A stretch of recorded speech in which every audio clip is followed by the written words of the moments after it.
En cette année 2017, les surfaces semées en betterave pour la sucrerie Cristal Union d'Erstein sont en augmentation de 730 hectares par rapport à 2016, soit environ 11% de plus, passant de 6 740 à 7 470 hectares au total.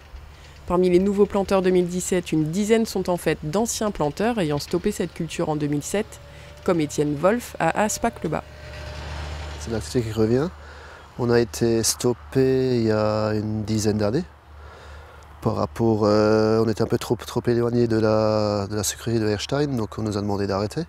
Et là, comme ils ont demandé un certain quota de surface à réexploiter en betterave, donc on s'est proposé dans le secteur, on est à 3, 7 proposés sur Aspac-le-Bas-Choirecouz pour refaire l'activité betterave, voilà. Sur la soixantaine d'hectares qu'il cultive en maïs, blé et colza, il en consacre cette année 10 à la betterave sur des parcelles irrigables.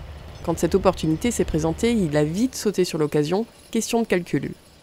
Mais bon, ils garantissent un prix fixe de 25 € la tonne pour les nouveaux adhérents. Donc 25 à 16 de sucre. Donc en moyenne, on tire quand même 17,5 de sucre. Donc on arrive quand même à des betteraves à 26,50, 27 € la tonne. Donc 2700 € l'hectare en tablant sur 95, 100 tonnes hectare.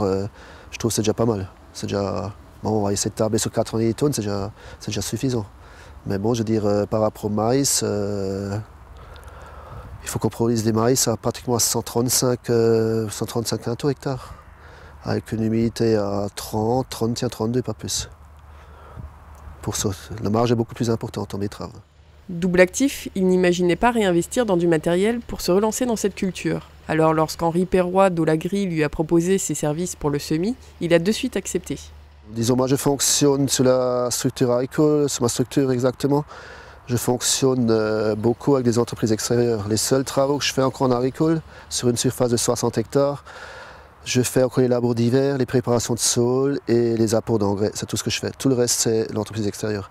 Les semis, les récoltes, tout en entreprise extérieure. Je n'investis plus depuis 3 ans. Le dernier projet d'investissement qu'on a fait, c'était à 4 pour l'irrigation, en installation d'irrigation.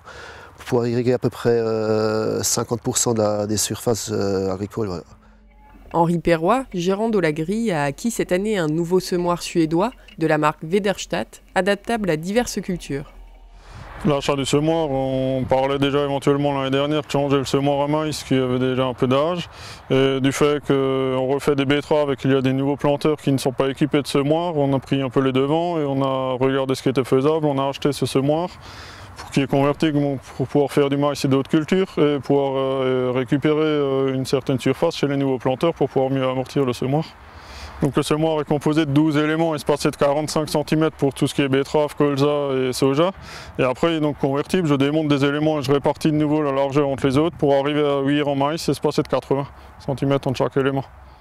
Avec ces conditions de semis idéales, un sol sec et ressuyé contenant tout de même un peu de fraîcheur en dessous, l'ouvrier sème en moyenne entre 3 et 4 hectares à l'heure à 110 000 graines par hectare. Avant les semis, les préparations de sol s'étaient elles aussi déroulées dans les meilleures conditions.